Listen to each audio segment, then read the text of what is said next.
Hello everybody, welcome to our channel, our health and wellness. So today we are going to discuss about the conquest of Bengal. East India company ने अपनी first factory Hooghly river के banks में 1651 में set की थी.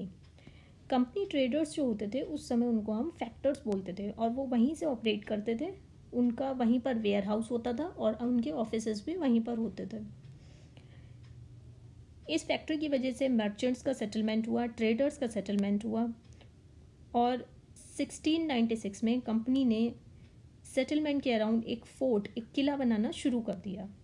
कुछ ही सालों में कंपनी को वहाँ के ज़मींदारी राइट्स मिल गए वहाँ के 3 गांव के आसपास, जिसमें से एक का नाम था कालीकता, जिसको बाद में हम कैलकटा और आज हम कोलकाता के नाम से जानते हैं.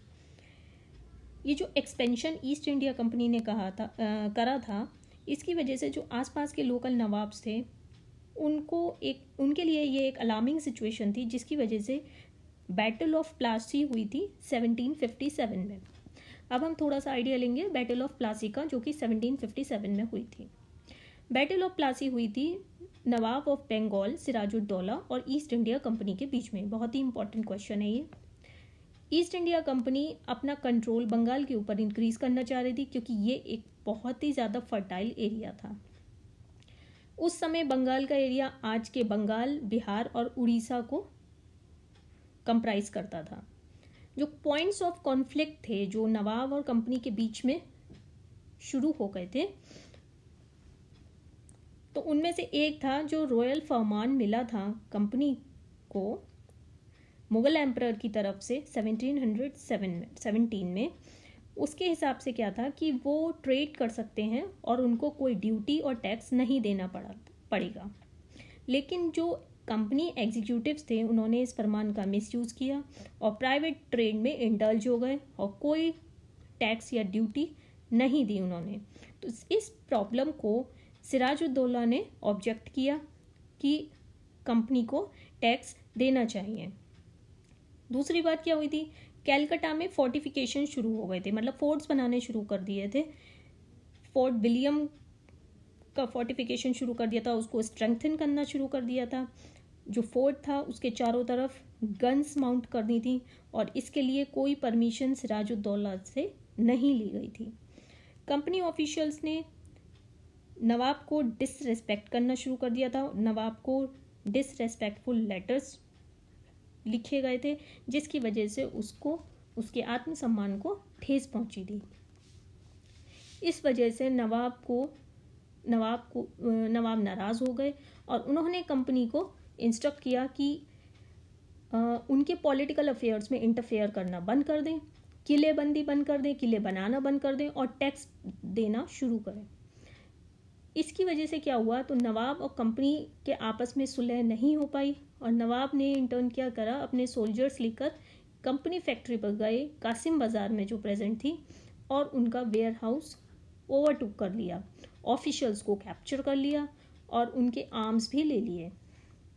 उन्होंने इंग्लिश शिप्स को ब्लॉक कर दिया और कैलकाटा में मार्च किया ताकि वहाँ के जो फोर्ट हैं वहाँ पर अपना कंट्रोल रख सकें. इसके बाद क्या हुआ कि ब्रिटिश कंपनी ने अपने ऑफिशियल्स मद्रास से भी बुला लिए, फोर्सेस मंगवा ली और ये सब हुआ अंडर लॉर्ड रॉबर्ट क्लाइव के. उन्होंने नेवी का यूज़ किया ताकि अपने सारे एसेट्स पर रीगेन कर पाएँ, अपना कंट्रोल रीगेन कर पाएँ कैलकाटा. प्लासी का नाम पलाशी से पड़ा है, जो कि भागीरथी रिवर के बैंक्स पर है, लगभग कैलकाटा से 150 किलोमीटर नॉर्थ पर. लॉर्ड क्लाइव एक कॉन्स्पिरेसी में आ गए थे मीर जाफर से, जो कि नवाब के कमांडर इन चीफ थे और उन्होंने मीर जाफर को प्रॉमिस किया कि वो उन्हें नवाब बना देंगे बैटल के बाद. उन्हें जगत सेठ, जो कि बैंकर्स होते थे बंगाल के, उनका भी सपोर्ट मिला. बैटल ईयर 1757 में हुई थी between the forces of Sirajuddaulah and the army, जो कि लॉर्ड क्लाइव लेड कर रहे थे. लेकिन नवाब की आर्मी वीक हो गई थी क्योंकि मीर जाफर से उनकी ब्रिटिश आर्मी की सेटिंग हो गई थी. उसके बाद सिराजुद्दौला को कैप्चर कर लिया गया और उनकी डेथ हो गई. मीर जाफर को नवाब बना दिया गया बंगाल का और उनको जितना भी लॉस हुआ था, ब्रिटिशर्स को जितना लॉस हुआ था, वो कंपनी को मीर जाफ़र ने कॉम्पेंसेट किया। मीर जाफ़र ने बहुत सारे गिफ्ट्स दिए कंपनी को, कंपनी ऑफिशियल्स को, और वो एक तरह से पपेट नवाब बन गया at the hands of British. Battle of Plassey से बंगाल के ऊपर उनका कब्जा हो गया और ये एक रास्ता बन गया for the British rule in India. इसकी वजह से हमारे इंडियन आर्मी की वीकनेसेस पता चली, इंडियन नवाब की वीकनेसेस ईस्ट इंडिया कंपनी को पता चल गई। नेक्स्ट आता है आपका बैटल ऑफ बक्सार, जो कि 1764 में हुई थी। अब कंपनी अपना ट्रेड एक्सपेंड करना चाहती थी, लेकिन उनको टेरिटरीज के एडमिनिस्ट्रेशन में कोई इंटरेस्ट नहीं था। लेकिन पपेट नवाब से उनको कोई बेनिफिट ज़्यादा नहीं हो पा रहा था। मीर जाफ़र को बाद में मीर कासिम से रिप्लेस कर दिया गया, जो कि मीर जाफ़र के सन इन लॉ थे। मीर कासिम से भी कंपनी की एक्सपेक्टेशंस पूरी नहीं हुई और उसके बाद बैटल ऑफ बक्सार 1764 में शुरू हुई। मीर कासिम ने एक सेटलमेंट लिया मुगल एम्परर शाह आलम II और नवाब ऑफ अवध शुजा-उद-दौला से। उनकी कंबाइंड फोर्सेस ब्रिटिश फोर्सेस से 22 अक्टूबर 1764 में बैटल ऑफ बक्सार में आमने सामने थी। ब्रिटिश एज अ रिजल्ट क्या हुआ, ब्रिटिशर्स फिर जीत गए और कंपनी को बंगाल का रूल फिर मिल गया। मीर कासिम को बाहर निकाल दिया गया और मीर जाफ़र को फिर नवाब बना दिया गया। इसके अंडर में क्या हुआ कि नवाब को फिर 5 लाख रुपीस कंपनी को हर महीने देने पड़ते थे। लेकिन कंपनी को ये रियलाइज़ हुआ कि उन्हें और ज़्यादा पैसा चाहिए अपनी आर्मी सस्टेन करने के लिए और अपनी ट्रेड की डिमांड्स को पूरा करने के लिए। धीरे धीरे ब्रिटिशर्स को रियलाइज़ होने लगा कि उनको अपने हाथ में एडमिनिस्ट्रेटिव पावर्स लेनी पड़ेंगी इंडियन पपेट नवाब से, ताकि वो अपनी ज़्यादा से ज़्यादा बढ़ती हुई डिमांड्स को पूरा कर पाएँ। जब East India Company battle of Buxar जीत गई तो कंपनी की काफ़ी डोमिनेंट पोजीशन हो गई और उसके बाद क्या हुआ कि मीर जाफ़र की डेथ हो गई 1765 में और उसके सक्सेसर ने मिलिट्री और क्रिमिनल जुरिस्डिक्शन की पावर्स भी कंपनी को दे दी। अवध को वापस शुजा-उद-दौला को दे दिया गया। इसके रिटर्न में क्या हुआ कि शुजा-उद-दौला ने कोरा और इलाहाबाद, जो कि अब प्रयागराज के नाम से हम जानते हैं, वो कंपनी को दे दिया। शाह आलम II को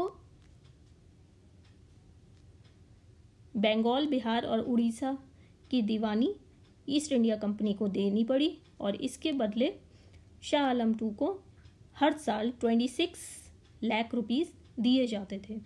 शाह आलम को प्रयागराज में रहना पड़ा under the protection of British.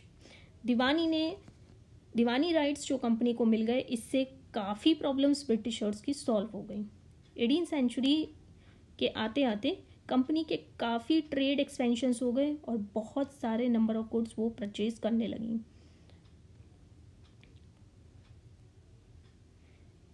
Next आता है आपका डुअल गवर्नमेंट। कॉन्सेप्ट था डुअल गवर्नमेंट का, वो लॉर्ड क्लाइव ने बंगाल में इंट्रोड्यूस किया था 1765 में। इसके हिसाब से क्या था कि जो पावर ऑफ गवर्नेंस है वो नवाब और कंपनी के बीच में डिवाइड हो गई। मतलब जनरल एडमिनिस्ट्रेशन जो होता था, लॉ एंड ऑर्डर, वो नवाब ऑफ बंगाल देखेंगे और जो रेवेन्यू और मिलिट्री है वो ईस्ट इंडिया कंपनी देखेगी। ये सिस्टम 1772 में लॉर्ड वॉरेन हेस्टिंग ने एबॉलिश कर दिया, क्योंकि ऑफिशियल्स ऑफ कंपनी और ऑफिशियल्स ऑफ नवाब में फ्रीक्वेंट कॉन्फ्लिक्ट्स हो जाते थे। लेकिन ईस्ट इंडिया कंपनी को ये पता चल गया था, इंडियन नवाब्स की वीकनेसेस पता चल गई थी, इंडियन आर्मी की वीकनेसेस पता चल गई थी और उसके बाद ईस्ट इंडिया कंपनी को आइडिया आया कि हमें एक्सपेंड करना चाहिए और कंपनी ने धीरे धीरे इंडिया की सभी टेरिटरीज पे एक्सपेंड करना शुरू कर दिया। उन्होंने डिफरेंट स्ट्रेटजीज अडॉप्ट करी ताकि वो टेरिटरीज को अडॉप्ट कर पाएँ और ये इनिशिएट हुआ by the process of policy of subsidiary alliance से। अब आ जाता है आपका subsidiary alliance system. Lord Wellesley, जो कि 1798 से 1805 तक प्रेजेंट थे, उन्होंने policy of expansion of British India follow की। उन्होंने डिफरेंट बॉन्ड्स इंडियन रूलर से साइन अप किए ताकि वो अपनी सुप्रीमेसी इंडिया में इस्टेब्लिश कर पाएँ विदाउट वेजिंग अ वॉर। इस ट्रीटी के अकॉर्डिंग क्या था कि इंडियन स्टेट्स अगर सब्सिडरी अलायंस एक्सेप्ट करते हैं तो उन्हें कंपनी पावर को पैरामाउंट, और मतलब उनकी सुप्रीमेसी रिकॉग्नाइज करनी पड़ेगी। इंडियन स्टेट्स को ब्रिटिश आर्मी मेंटेन करनी पड़ेगी अपनी ही टेरिटरीज में, और उसके लिए, उसकी मेंटेनेंस के लिए पे भी करना पड़ेगा। एक ब्रिटिश रेजिडेंट इंडियन स्टेट्स के कोर्ट में हमेशा प्रेजेंट होगा। इंडियन स्टेट्स किसी भी एग्रीमेंट में एंटर नहीं कर सकते विद एनी इंडियन स्टेट या किसी भी फॉरेन पावर के साथ, और इसके बदले कंपनी इंडियन स्टेट्स को प्रोटेक्ट करेगी अगेंस्ट एनी एक्सटर्नल पावर्स। तो ये कुछ पॉइंट्स थे हमारे सब्सिडरी अलायंस के। नेक्स्ट आ जाता है कि इसके सब्सिडरी अलायंस के एडवांटेजेस ब्रिटिशर्स के लिए क्या रहे।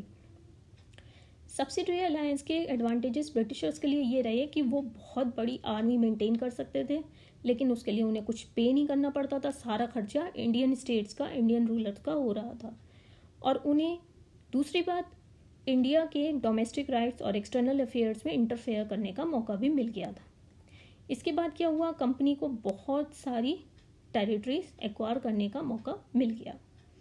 अब हमारे डिसएडवांटेजेस हो जाते हैं। इंडियन स्टेट्स के लिए क्या डिसएडवांटेजेस रहे। इंडियन स्टेट्स के लिए सबसे बड़ा डिसएडवांटेज ये रहा कि उन्होंने अपनी इंडिपेंडेंस लूज कर दी।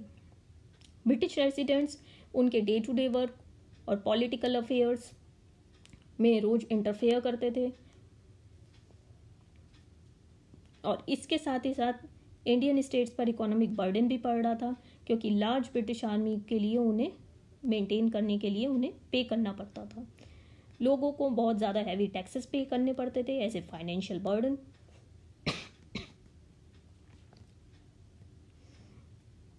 और निज़ाम ऑफ हैदराबाद फर्स्ट रूलर थे जिन्होंने सब्सिडरी अलायंस एक्सेप्ट किया था, और धीरे धीरे वो बाकी स्टेट में एक्सटेंड हो गया था।